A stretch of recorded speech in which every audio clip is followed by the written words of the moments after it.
ও সাহাবায়ে কিরাম শুনো, আমি এই মুহূর্তে দেখতে পাই সেই কারবালার ময়দান, যেই কারবালার ময়দানের ভিতরে আবার হুসাইনকে নিষ্ঠুরভাবে শহীদ করে দেওয়া হবে। আমি সেই কারবালা ফোরাত নদী দেখতে পাই, যেই ফোরাত নদীর পানি কত পশু খায়, কত পাখি খায়। আমি রাসূল দেখতেছি এমন একদিন আসবে, আমি রাসূল যেদিন থাকবো না, সেই দিন ওই কারবালার ফোরাত নদীর পানি বন্ধ করে দিবে। আমি রাসূলের আওলাদের তাবুতে পানি থাকবে না, পানির জন্য হাজারি শুরু হয়ে যাবে।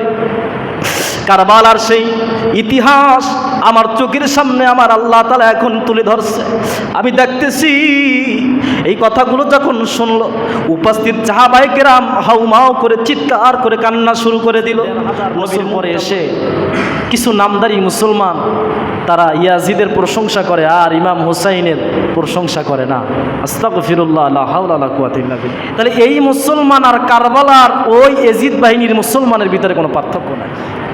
কারবালার আলোচনা যদি এ টু জেড সত্যটা মানুষের সামনে তুলে ধরা হয়, তাহলে একটা মানুষ বুঝবে যে হক এবং বাতিল কাকে বলে। শুধু টুপি দাড়ি পাগড়ির ভিতরে ইসলাম থাকে না, এটা সে বুঝতে পারবে এই কারবালার আলোচনা যদি এ টু জেড থেকে শোনে। কারণ যখন ইমাম হুসাইন রাদিয়াল্লাহু তাআলা আনহু কারবালায় যখন এজিদ বাহিনীর সামনে দাঁড়াইছিল, তখন তিনি বলছিল, ও মুসলমান, তোমাদের ভিতরে কে একজনও আমার নানা ভাইয়ের উম্মত নাই? অথচ তাদের ভিতরে কোরআনের হাফেজ ছিল, মুহাদ্দিস ছিল, মুফতি ছিল, যারা নবীজির উম্মত দাবি করে, অথচ তারা ইমাম হুসাইনের বিরুদ্ধে দাঁড়ায় গেছে। অনেকে বলে ইমাম হুসাইন ক্ষমতার লোভে গেছে। আরে ভাই, এতটুকু যদি মাথায় আপনার কমন সেন্স না থাকে যে একটা মানুষ যদি ইয়াজিদকে ক্ষমতা থেকে নামাইয়া নিজে যদি ক্ষমতায় বসার নিয়তি থাকতো, তাহলে কখনো তিনি এই অল্প সংখ্যক লোক নিয়ে ইরাকের উদ্দেশ্যে রওনা হইতো না। কি কথা বলেন না কেন? সৈন্যদল নিয়ে সে যদি একটা ডাক দিত, মদিনার সব সাহাবায়ে কেরাম তার পিছনে দৌড়াইতো। কি দৌড়াইতো না? কিন্তু তিনি কাউকে কিন্তু ডাকে নেয়। তিনি চাইছে মীমাংসা করার জন্য, ইয়াজিদকে বোঝানোর জন্য। কারণ ইয়াজিদ যেইভাবে শুরু করছে, ওপেনে মদ্যপান, ওপেনে নারী নিয়ে শুরু করছে, একটা ইসলাম থেকে বাহিরে চলে গেছে। ইমাম হুসাইন চিন্তা করলো, আমার নানা ভাইয়ের রক্ত ঝরানো ইসলামটা এভাবে তো শেষ করে দেওয়া যায় না, ইয়াজিদকে আমি বুঝাবো। সে বোঝানোর জন্য কিন্তু রওনা হয়েছিল। তাই শুনেন, ইমাম হুসাইন রাদিয়াল্লাহু তাআলা আনহু শহীদ হবেন, এটা তার জন্ম নেওয়ার আগেই আল্লাহ তাআলা জানায়া দিয়েছে আমার নবীকে। উম্মুল ফজল একবার স্বপ্নে দেখলেন যে হুজুর আকরাম সাল্লাল্লাহু আলাইহি ওয়াসাল্লামের শরীর মোবারক থেকে এক টুকরা মাংস খসে পড়ে উম্মুল ফজলের কোলের উপর আইসা পড়ছে। এই স্বপ্নটা নেই জন্য আল্লাহর হাবিবের কদমে গেলেন। আল্লাহর হাবিবের কদমে যাইয়া যখন স্বপ্ন ব্যাখ্যা চাইলেন, তখন আল্লাহর হাবিব বললেন, তোমার এই স্বপ্ন যদি সত্য হয়, তাহলে অচিরেই আমার কন্যা ফাতেমার গর্ভে একটা ফুটফুটে পুত্র সন্তান আল্লাহ তাআলা দুনিয়ার বুকে পাঠাবেন তার গর্ভের মাধ্যমে। এবং সেই সন্তান আমার কোলে যখন সর্বপ্রথম দেবে, আমার কোল থেকে সর্বপ্রথম দুগ্ধ পান করার জন্য আমি তোমার কোলে দেব। ঠিক দেখা গেল কিছুদিন পরেই মা ফাতেমার গর্ভের মাধ্যমে ইমাম হুসাইন রাদিয়াল্লাহু তাআলা আনহু দুনিয়ায় আগমন করলেন। সুবহানাল্লাহ পড়বেন না? তো আল্লাহর হাবিব সাল্লাল্লাহু আলাইহি ওয়াসাল্লাম ইমাম হাসান এবং হুসাইনকে এত মহব্বত করতেন, এত ভালোবাসতেন। যে ব্যক্তি আমার হাসান হুসাইনকে ভালোবাসলো, আমি রাসূলকে যেন ভালোবাসলো। হাসান হুসাইন আমার শরীরের একটা অংশ, অর্থাৎ হাসান হুসাইনকে যে ভালোবাসবে সে আমি রাসূলকে ভালোবাসবে। হাসান হুসাইনের মহব্বতে যে চোখের পানি ছেড়ে কাঁদবে, আমি রাসূলের মহব্বতেই কাঁদা হবে। আর হাসান হুসাইনের বিরুদ্ধে যে যাবে, আমি রাসূলের বিরুদ্ধে যাওয়া হয়ে যাবে। আল্লাহর হাবিব ইমাম হুসাইন রাদিয়াল্লাহু তাআলা আনহুর বয়স মাত্র 1 বছর। উম্মুল ফজল একদিন আল্লাহর হাবিবের কোল মোবারকের ভিতরে ইমাম হুসাইনকে দিলেন।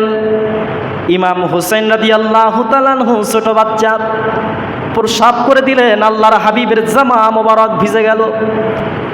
উম্মুল ফজল বলেন, আমি তাড়াতাড়ি করে একটু দ্রুতভাবে ইমাম হুসাইনকে আল্লাহর হাবিবের কদম কোল থেকে আমার কোলে নিয়ে আসলাম। আর ইমাম হুসাইন একটা চিৎকার করে কান্না করলো। অমনি করে দোজাহানের বাদশাহ রহমাতুল লিল আলামিন এখন রাগান্বিত হয়ে গেল, জালালি হালাত হয়ে গেল। রাগান্বিতভাবে বলল, ও উম্মে ফজর, তুমি কেন ইমাম হুসাইনকে আমার কোল থেকে দূরত্ব নিয়ে গেলা? শোনো, ইমাম হুসাইনকে কান্না করতে দিও না। আমার শরীরে প্রস্রাব লেগেছে, পানি দিয়া ধুতো করলেই তো আবার চলে যাবে। এই সঙ্গে সঙ্গে হুসাইনকে আবার নবীর কদমে কোলের ভিতরে দিলেন। উম্মে ফজল গেলেন পানি আনার জন্য। পানি আনতে আইনা যখন নবীর কদমে আসলেন, দেখলেন আল্লাহর হাবিব চোখের পানিগুলো সেরে সেরে কাঁদে। উম্মে ফজল ডাক দিলেন, ইয়া রাসূলুল্লাহ, একটু আগে দেখলাম আপনি কত সুন্দর হাসি খুশি, এখন কেন চোখের পানি ছেড়ে কাঁদেন? আল্লাহর হাবিব ডাক দিয়ে বললেন, এই মাত্র জিব্রাইল আমাকে জানা গেছে রে, আমার এই হুসাইনকে, আমার একদল নিষ্ঠুর উম্মতের দল আমার হুসাইনকে শহীদ করে দিবে, আমার হুসাইনকে বাঁচতে দিবে না। আমাকে জিব্রাইল এই মাত্র খবর দেয়া গেল, যার কারণে আমি রাসূলের মনটা মলিন হয়ে গেল। আল্লাহর হাবিব সাল্লাল্লাহু আলাইহি ওয়াসাল্লাম শুধু তাই নয়, একবার যখন 2 বছর বয়স হইল, 1 বছর বয়সে একবার সংবাদ দিল। 2 বছর বয়স যখন হয়, আল্লাহর হাবিব তখন কাফেলা নিয়ে রাস্তা দিয়ে যাইতেছিলেন। কাফেলায় যখন আল্লাহর হাবিব উটের উপরে বসা ছিলেন, হঠাৎ করে আল্লাহর হাবিব বলা শুরু করে দিলেন, ইন্না লিল্লাহি ওয়া ইন্না ইলাইহি রাজিউন। সাহাবায়ে কিরাম ডাক করে জিজ্ঞাসা করলেন, ইয়া রাসূলুল্লাহ, আপনি হঠাৎ করে এই দোয়া কেন পড়লেন? এই কথা কেন বললেন? মুসিবতের দোয়া কেন করলেন? আল্লাহর হাবিব চোখের পানিগুলো ছেড়ে দিয়া বললেন, ও সাহাবায়ে কিরাম, শুনে নাও, এই মাত্র 1 জন নয়, 2 জন নয়, 12 জন ফেরেশতা আমি রাসূলের কাছে এসে জানা দিছে রে, আমার হাসান এবং হুসাইন এর সঙ্গে আমার কিছু উম্মত বেঈমানি করবে, দুশ্মনী করবে। আহা, সেদিন আমি থাকবো না। আমার হুসাইনের সঙ্গে তারা, হুসাইনের রক্ত নিয়ে তারা খেলা করবে, আমার হুসাইনের সঙ্গে তারা চক্রান্ত করবে, আমার হাসান হুসাইনের সঙ্গে তারা জালিয়াতি করবে, দুশ্মনী করবে, আমার হাসান হুসাইনকে তারা বাঁচতে দিবে না। ও সাহাবায়ে কিরাম, শুনো, আমি এই মুহূর্তে দেখতে পাই সেই কারবালার ময়দান, যেই কারবালার ময়দানের ভিতরে আবার হুসাইনকে নিষ্ঠুরভাবে শহীদ করে দেওয়া হবে। আমি সেই কারবালা ফোরাত নদী দেখতে পাই, যেই ফোরাত নদীর পানি কত পশু খায়, কত পাখি খায়।